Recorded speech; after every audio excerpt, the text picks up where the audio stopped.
Chers fidèles du Christ, bonjour.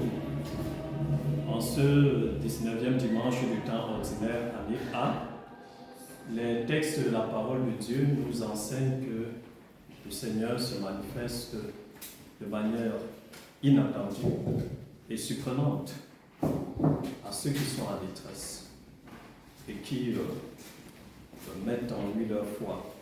Dans la première lecture, le prophète Élie, qui a amené le Seigneur à se manifester face au faux prophète de Baal, est en fuite.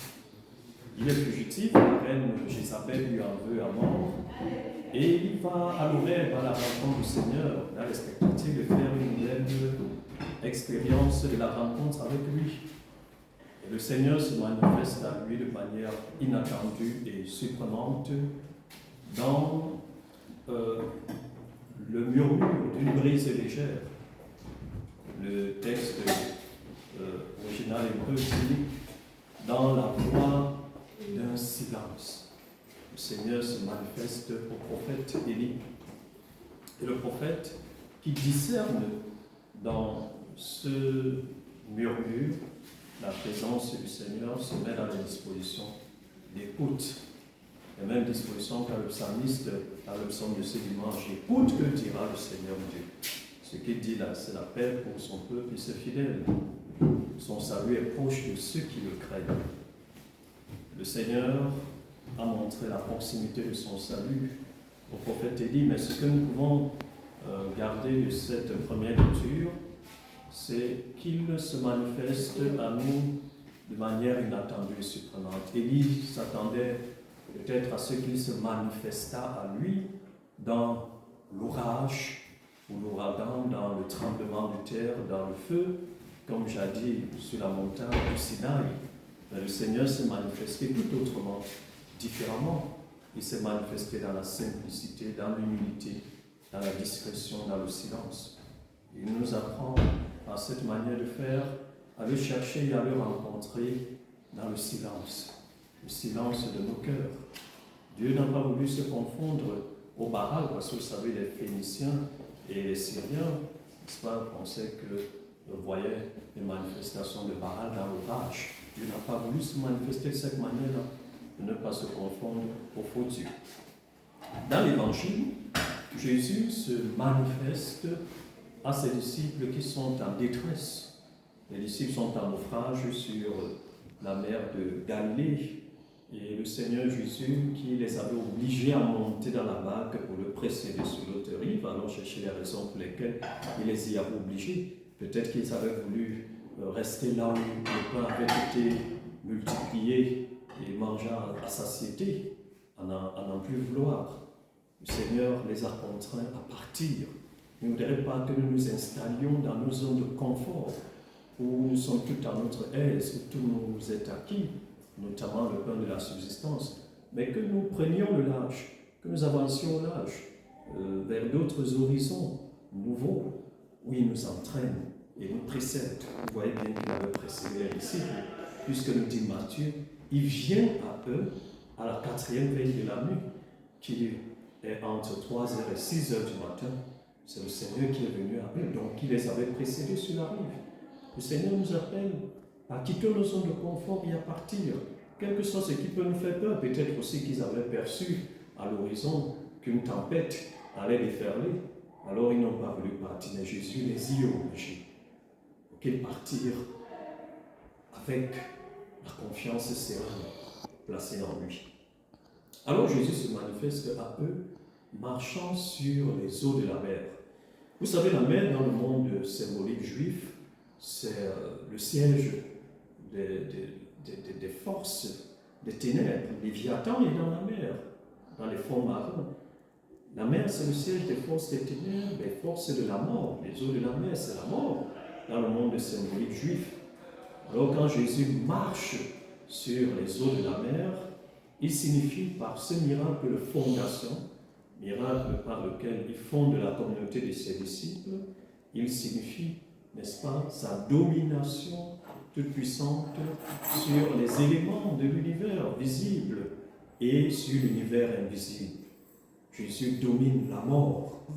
Ce miracle de fondation annonce déjà sa résurrection qui attestera de sa domination sur la mort. Il domine, il régit l'univers visible et l'univers invisible. Jésus marche sur les eaux.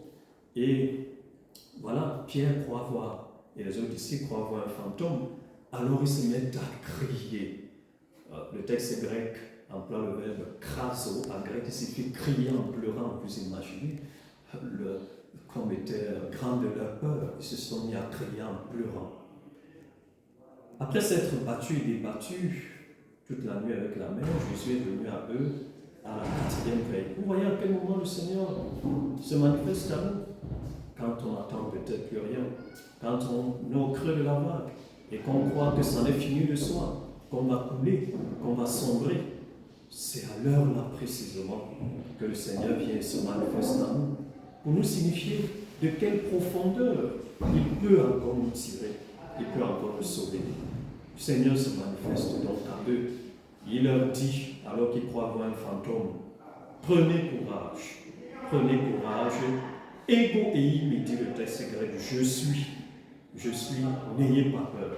Le texte français dit, n'ayez pas peur, c'est moi. Mais le texte français grec, qui est plus explicite, dit plutôt, prenez courage, je suis.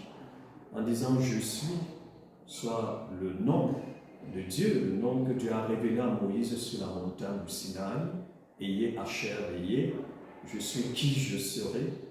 En disant je suis, Jésus révèle à ses disciples qu'il est le Seigneur de l'univers, qui régit l'univers du ciel et de la terre, l'univers visible et invisible. Ils n'ont plus à craindre. Le Seigneur est Dieu. Jésus est le Seigneur.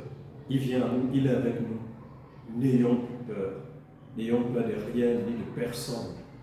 Tout est soumis à son nom. Pierre, qui est très zélé, qui est très vrai, très spontané, très authentique, tout entier dans tout ce qu'il dit, dans tout ce qu'il fait, même quand il est à gauche, c'est pour cela que je l'aime beaucoup. Pierre veut vérifier que ça dit bien de Jésus et pas d'un fantôme. Alors il lui dit, si c'est bien toi Seigneur, ordonne-moi de venir vers toi sur les eaux. Et Jésus lui dit, viens. Et voilà Pierre qui marche sur les eaux. Il ne marche pas par sa propre force, mais par le pouvoir de la grâce de Jésus. Le Seigneur Jésus, par le pouvoir de sa grâce, nous donne à nous aussi de marcher sur les eaux, c'est-à-dire d'avancer, même au creux de la vague, malgré la violence des vents contraires. Le Seigneur Jésus nous donne la force, l'autorité sur toutes les puissances des ténèbres. C'est ce que signifie la marche de pied sur les eaux. Et il nous donnera enfin le dessus sur la mort avec lui. Pierre marche, mais il commet l'erreur de détourner son regard de Christ pour regarder tout autour de lui. Et regardant tout autour de lui, voyant la violence du vent, il prend peur, il doute et il commence à s'enfoncer. Comme quoi, soit le doute, qui est cette éternelle épreuve de la foi, est l'arme du mal radical. Mais pour ne pas douter, il faut fixer le regard sur Jésus. Il faut avoir le regard fixé sur Jésus, fixé sur le cap. Fixons notre regard de foi sur Jésus et détournons-le de tout ce qui alentour pourrait nous distraire ou nous faire peur. Fixons notre regard de foi, de confiance sur Jésus et nous marcherons.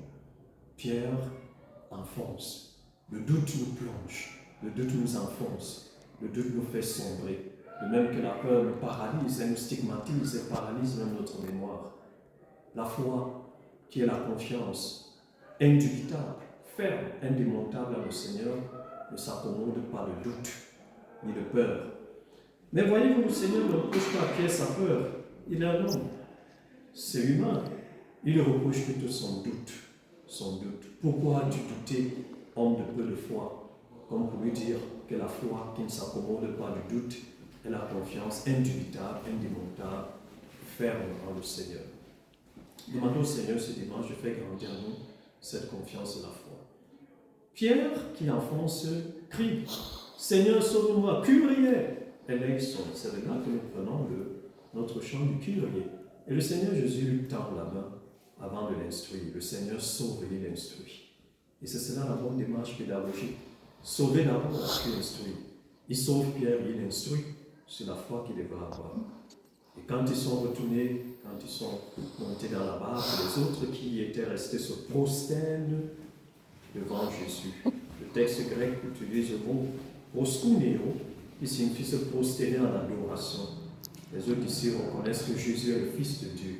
Effectivement, il est Dieu parce qu'il vient de manifester par sa marche sur les eaux sa domination sur la nature, les éléments de la nature, sur le bien visible et invisible.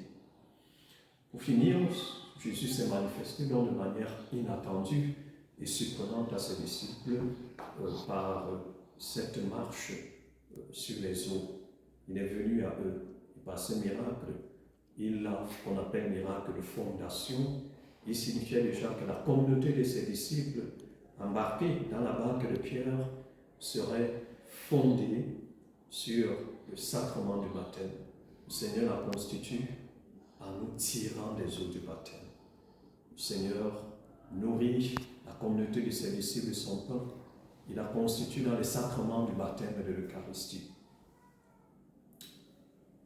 Pour finir, le Seigneur Dieu, qui se manifeste à nous de manière inattendue et surprenante quand nous sommes dans la détresse, s'est d'abord manifesté, et tout particulièrement un peuple, le peuple des enfants d'Abraham, les fils d'Israël, les Juifs que l'apôtre Paul dans la deuxième lecture appelle ses frères et pour lesquels il aimerait même être anathème. L'apôtre Paul n'a ménagé aucun effort ni aucun sacrifice pour annoncer l'évangile du Christ, de Jésus, l'évangile du salut à ses frères juifs, parce que cela lui importait tant. Et nous, que ferions-nous pour annoncer et témoigner de l'évangile du salut à nos frères et sœurs encore incrédules? Ce dimanche, disposons-nous, n'est-ce pas, à accueillir le Seigneur qui se manifeste à nous. Il se manifeste comme il veut. Ce n'est pas nous, comme au prophète Élie, de lui imposer de quelle manière il doit se manifester. Élie avait tenté et il était parvenu à l'amener à se manifester de manière tonitruante devant les prophètes de Baal. Mais le Seigneur veut se manifester tout autrement, de manière inattendue et, n'est-ce pas, de manière inattendue, lui, et toute particulière. Alors prions le Seigneur qui se manifeste en nous de manière inattendue et surprenante pour qu'il nous sauve dans la détresse. Son salut est proche de ceux qui le craignent. Loué soit Jésus-Christ, le Seigneur soit avec vous. Que Dieu Tout-Puissant vous bénisse, le Père, le Fils et le Saint-Esprit. Amen. Bon dimanche à vous. Merci mon Fils.